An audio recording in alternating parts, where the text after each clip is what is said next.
শেখ হাসিনার নির্দেশে পুলিশ এবং তার পেট্রোল বাহিনী আমাদের উপরে পরিদর্শন করেছে, বোমা হামলা করেছে, আমাদের নেতাকর্মীদের গ্রেফতার করেছে, তাদেরকে বেধড়ক মারপিট করেছে। আমি 10-12 বছরের জন্য বিরোধী হলো আজকে মামলা দায়ের করেছি। আমি নিজে বাদী হয়ে আমাদের মানুষের সাক্ষী হয়েছে, যারা ব্যক্তিগত সাক্ষী হয়েছে, এবং আমরা বলতে চাই আমরা ন্যায় বিচার পাওয়ার জন্য এখানে এসেছি। যে 2023 সালে পুলিশকে খুলনা প্রেস ক্লাবে আমাদের উপরে তৎকালীন খুলনা থানার ওসি হাসান আল মাহমুদ এবং কয়েকজন পুলিশ কর্মকর্তার ঔদ্ধত্যপূর্ণ অপেশাদারি আচরণ সেই দিন আমাদেরকে চরমভাবে লাঞ্ছিত হয়েছে এবং আমাকে গ্রেফতার করার জন্য 5 ঘন্টা আমাকে অবরুদ্ধ করে রাখা হয়েছিল খুলনা প্রেস ক্লাবের ভিতরে। সিল্কোর সিল্ক অ্যান্ড শাইন, যাতে আছে আর্গান অয়েল ও ওট প্রোটিনের গুডনেস, যা আপনার চুলকে রাখে হেলদি অ্যান্ড শাইনিং।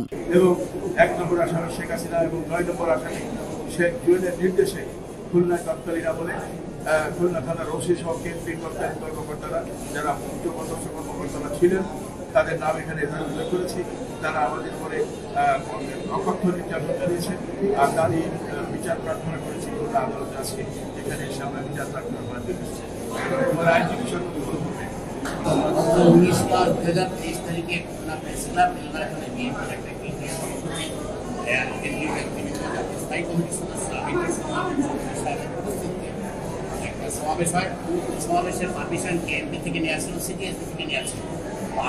আইনগত পারমিশন থাকা সত্ত্বেও শেখ হাসিনার নির্দেশে তার পেট্রোল বাহিনী শ্রী মামুন সহ আরও পুলিশ কর্মকর্তা সর্বমোট 156 জন আসামি ওখানে অতর্কিতে হামলা করে সভা বন্ধ করে দেয়।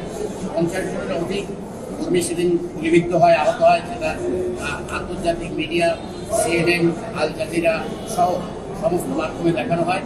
এবং সেই ঘটনা সংক্রান্তে আমরা তৎকালীন সময় মামলা করতে গেলে প্রশাসন আমাদের মামলা গ্রহণ করেনি। আমরা এই জন্য এই ঘটনায় আজকে বিজ্ঞ আদালতে মামলা দায়ের করেছি। বিজ্ঞ আদালত আমাদের মামলাটি গ্রহণ করেছেন এবং পরে আদালতের